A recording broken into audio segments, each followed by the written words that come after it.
2 is the time right now. Kilmar Ábrego Garcia's fight for asylum returns to the courtroom this morning. A judge will now re-examine whether to deport him or release him from detention. Our Jacqueline Quinn was there Monday when Ábrego Garcia surrendered to ICE in Baltimore. She joins us now from the U.S. District Courthouse in Greenbelt. Jacqueline. Hey, good morning. So this is set to happen in about 3 hours at 9:15. And just leading up to this, he had not taken the plea deal. He was facing charges on human smuggling. And so once in detention now, he could potentially be deported once again. And that is what people are paying attention to. What happens next? Kilmar Ábrego Garcia's legal team says there was no need for him to be taken into detention. They explained when he'd been given a notice requiring him to check in and released from federal custody on Friday that he was already on electronic monitoring from the U.S. Marshal Service and basically on house arrest. And the reason for the check-in was only an interview. Going back, 30-year-old Kilmar Ábrego Garcia, a Salvadoran national, had won protection from deportation in 2019.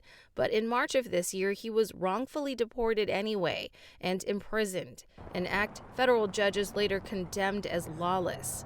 Orando, creyendo en la dignidad y la libertad, no solo para mí, para todos.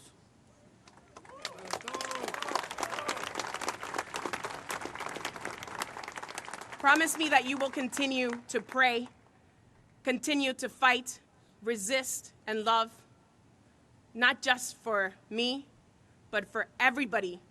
Continue to demand freedom. Thank you so much.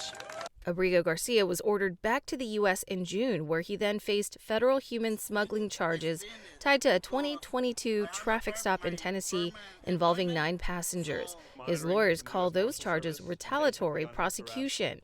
The only reason that they've chosen to take him into detention is to punish him for exercising his constitutional rights, his constitutional right to fight back against being illegally deported to El Salvador. Judge Paula Zinas has already stepped in, temporarily blocking any deportation while the legal fight unfolds. Now, DHS Secretary Kristi Noem is branding him a dangerous criminal, calling him a gang member, and she says judges who intervene are publicity hungry.